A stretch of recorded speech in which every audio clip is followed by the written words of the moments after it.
यहाँ तक क्लियर है जी वुड के यूजेस। जी सर। दूसरी एग्जांपल देखें, John would have missed the trail if Mary had not waited for him at the stream. ठीक है, तो जॉन जो है वो ट्रेन मिस कर देता अगर जो है ना वो मैरी उसका इंतजार ना कर रही होती। इसका मतलब है कि मैरी इंतजार कर रही थी और उसने ट्रेन मिस नहीं की। ठीक हो गया जी।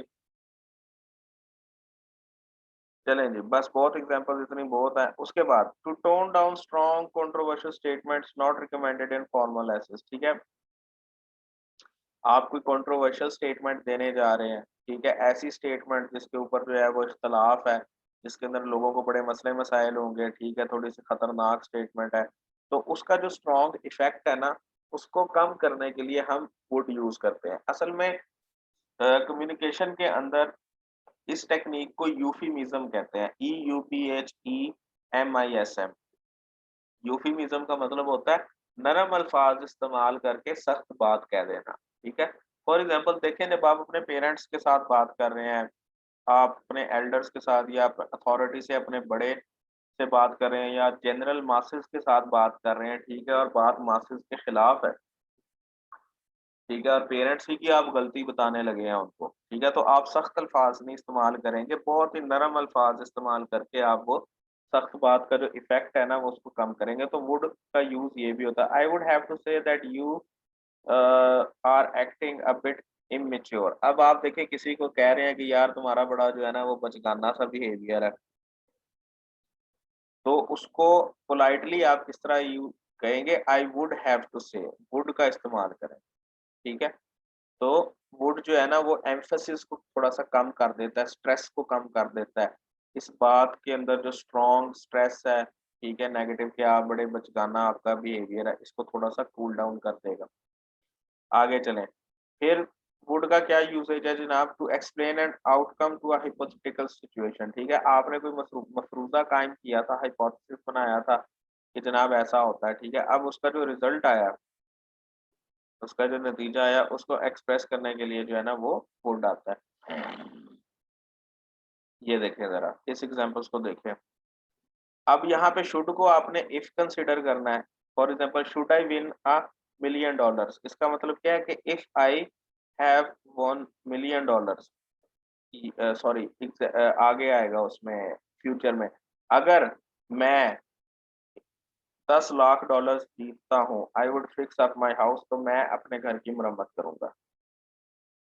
ठीक है, तो ये शुड यहाँ पे इफ के मायनों में आया, ये भी एक नया सेंटेंस स्ट्रक्चर है, ठीक है, ये भी आपको आ सकता है। तो शुड देख के आपने परेशान नहीं होना, ये इफ के मायनों में यूज हुआ है। जिस तरह इफ आता था ना कि if I would go there, ये उसी तरह ही आया। तो अगर मैं जीतूंगा 10 लाख डॉलर, तो मैं अपने घर की मरम्मत करूंगा। ठीक है, यानी कि अभी तक वो 10 लाख डॉलर जीता नहीं है और अभी तक घर की मरम्मत भी नहीं शुरू हुई। तो हिपोथेटिकल सिचुएशन, अगर ऐसा हुआ तो मैं ऐसा करूंगा, तो सेकंड कंडीशनल के अंदर हम यू वुड यूज करते हैं, ये हम कंडीशनल्स में पढ़ चुके हैं। तो इसीलिए मैंने वुड और शुड और कुड को अलहदा अब डिस्कस करना शुरू किया, ताकि कंडीशनल हम पहले पढ़ लें, ताकि आपको जो है ना वो ज्यादा मसला ना हो। To show habitual past action, अब पास्ट के अंदर किसी का जो है ना, किसी को आदत है कोई काम करने की, वो शो करने के लिए हम जो है ना वो वुड यूज करते हैं। फॉर एग्जांपल, हेलन वुड सोब, सिसकियां लेके रोना, when ever John would leave home, जब भी जॉन जो है वो घर छोड़ता होगा, तो हेलन जो है वो सिसकियां लेकर रोती होगी। ठीक है, अब देखिए उर्दू के अंदर हम ये जुमला बोलते हैं ना, यार उसने ये किया होगा, रो रहा होगा बैठ के, अब रो रहा होगा बैठ के। अब इसको इंग्लिश में कैसे करेंगे, तो इंग्लिश में बड़ा हम इसको वुड जो है ना वो यूज करते हैं। ठीक है, तो ये जुमला बड़ा इंटरेस्टिंग है। ठीक है, कि जब भी जॉन जो है, हो सकता है जॉन जो है वो हेलन का बेटा हो और आर्मी के अंदर हो, और जब भी जो है वो उसकी छुट्टी खत्म होती है और वो दोबारा फौज और जंग लगी हुई है, और जॉन जो है वो बेचारा महादे जंग पे जा रहा है, तो उसकी माँ जो है वो सिसकियां लेके रोती है। ठीक है, Helen would sob whenever John would leave home, जब कभी भी जॉन जो है वो घर से निकलेगा, घर छोड़ेगा, तो हेलन सिसकियां लेकर रोती होगी, रोई होगी। ठीक है, think of would as did, ठीक है, पास्ट के अंदर हम इसको हैबिचुअल पास्ट एक्शन है, क्योंकि वो हमेशा ऐसा ही करती आई है पास्ट के अंदर, तो वो ऐसा ही करती होगी, ठीक है। रिपीटेटिव पास्ट एक्शन को एक्सप्रेस करने के लिए भी हम वुड यूज करते हैं। फॉर एग्जाम्पल जी, एग्जाम्पल देखते हैं इसकी। रिपीटेटिव मतलब पास्ट के अंदर जो बार बार होता रहा है, ऊपर भी हैबिचुअल है, उससे करीब करीब ही है ये फंक्शन। हैबिचुअल एक्शन भी वो होता है जो एज ए हैबिट बार बार होता है। तो रिपीटेटिव पास्ट एक्शन का मतलब ये है जो पास्ट टेंस के अंदर जो है वो रिपीट हो रहा है, बार बार एक्शन हो रहा है, ठीक है। तो इसको देखें, for a moment the plane would be airborne then it would bump back down along the hard earth, ठीक है। अब पास्ट के अंदर क्या होता है कि जब भी प्लेन जो है वो टेक ओवर करने के लिए जो है वो स्टार्ट होता है, एयरबोर्न हवा में उड़ने के लिए जो है वो तैयारी पकड़ता है, तो वो आगे पीछे उसको जो है ना वो सख्त जमीन के ऊपर आगे पीछे उसको झटके लगते हैं, ठीक है। तो ये पास्ट में होता रहा है, तो ये अभी भी ऐसा ही होगा, ठीक है। तो इसका मतलब क्या है कि the plane was in the air and then back on the ground several times, के अब मैंने प्लेन के अंदर जो है वो सफ़र किया और अब मैं अपने दोस्त को बता रहा हूँ कि मेरा जो सफ़र है वो कैसा था, ठीक है। तो मैं उसको बता रहा हूँ, तो ये पास्ट का रिपीटेटिव एक्शन है। फॉर एग्ज़ाम्पल मैंने 10 दफ़ा जो है वो बाय एयर मैं यूरोप के टूर पे गया हुआ था, ठीक है। और मैंने वहाँ पे 10 फ्लाइट्स जो हैं वो उनमें सफ़र किया। तो मैं कहना ये चाह रहा हूँ कि जब कभी भी जनाब प्लेन ऐसे ही करता है तो फिर झटके लगते हैं। समझ आ रहा है सबको कि ऊपर से गुज़र रहा है? ठीक आया है, है। नहीं आ रहा। ये आप लोग साइन इन करके पेपर की तैयारी तो नहीं कर रहे होते? कोई रिस्पॉन्स आ नहीं रहा, कोई क्लास पार्टिसिपेशन हो नहीं रही अच्छी। जी, अब्दुल अहद साहब समझ आ रहा है आपको? देखिए कोई आंसर नहीं आया। अच्छा जी, हलीमा आप हैं क्लास के अंदर?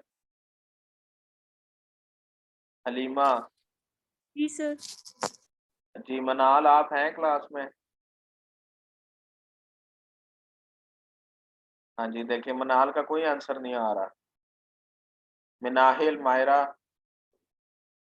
सर मनाल का माइक नहीं चल जी रहा। सर। नहीं, ये जब जी आ रहा सर। होता है ना उसका डिवाइस का निशान तो फिर माइक चलता होता है। चलें कोई बात नहीं। अच्छा जी, आगे चलते हैं। तो थोड़ा सा टाइम रह गया हमारा।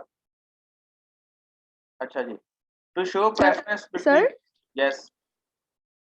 स्टोरी राइटिंग में कोटेशंस लिखते हैं। कौन सी राइटिंग में? स्टोरी राइटिंग में कोटेशंस लिखते हैं कोटेशंस किस किस्म की मतलब? अकॉर्डिंग टू कोई भी जो जो बेसिकली उसका बैकग्राउंड हो या जो थीम हो उसके अकॉर्डिंग कोई भी कोटेशन। जरूरी नहीं है कि आप उसमें कोटेशन दें, क्योंकि हमने एंड के अंदर मॉरल देना होता है।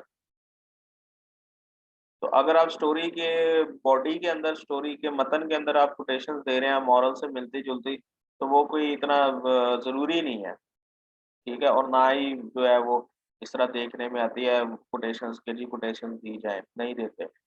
डायरेक्ट नरेशन की बात हुई थी कि स्टोरी के आपके जो कैरेक्टर्स हैं उनका आपस में एक आध डायलॉग, 2-3 डायलॉग बीच में आ सकते हैं, लेकिन कोटेशन तो होता है ना कि आपने जनाब प्रोवर्ब्स देने हैं, ठीक है। सेइंग है, कोई किसी का कोई कॉल है, तो वो देने की जरूरत नहीं है,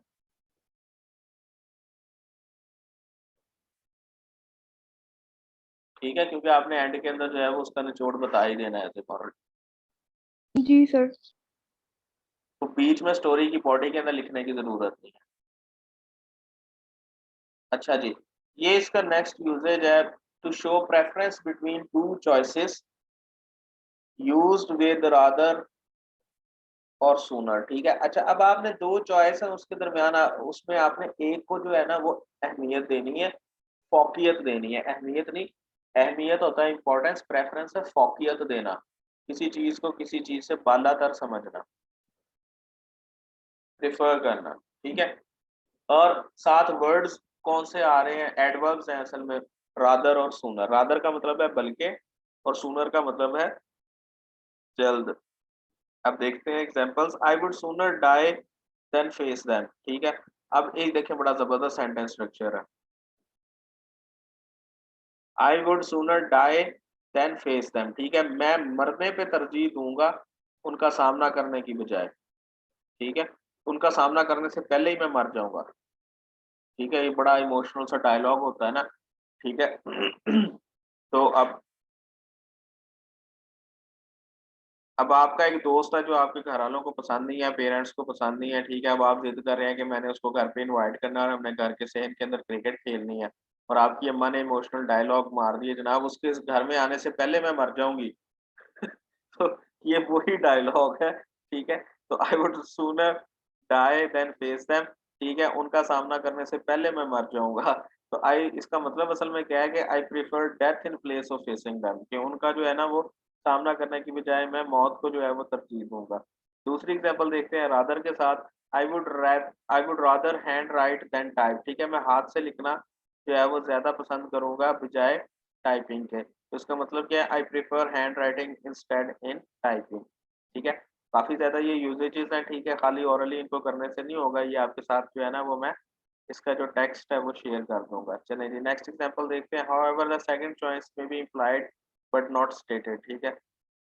आई वुड रादर डाई, ठीक है? अब इसका मतलब ये नहीं है कि उसने सच्ची-मुच्ची मर जाना है, ठीक है ना? जैसे कहते हैं ना, आप मेरी तुम मेरी लाश के ऊपर से गुज़र के जाएगा यहाँ से, ठीक है? तो वो चला जाता है, तो लाश तो नहीं वो इंसान बनता, वो मरता तो नहीं है। तो ये इमोशनल डायलॉग होता है, ठीक है? तो इम्प्लाइड मीनिंग है इसका कि मुझे बहुत बुरा लगेगा, I would be like a dead man, ठीक है? असल में नहीं मरना इसका मतलब होता, ठीक है जी? इतना तो ख़ैर आपको अंदाज़ा है।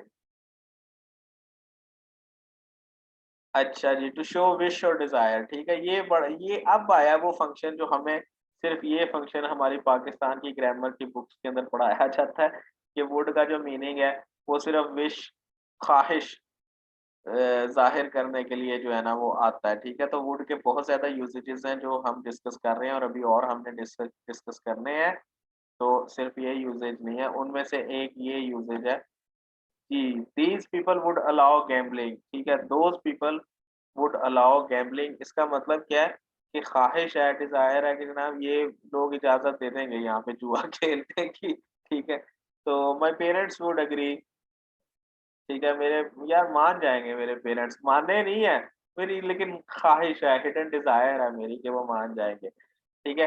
Would it there so I wish it were so, अच्छा ये थोड़ा-सा डिफरेंट है, इसको देखें, ठीक है? इनफ्रीक्वेंटली थोड़ा-सा कम यूज़ होता है। वुड इट वे वर सो का मतलब है आई विश इट वर सो, मेरी ख़्वाहिश है कि ऐसा होता।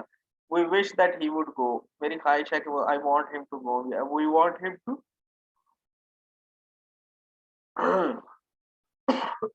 To go.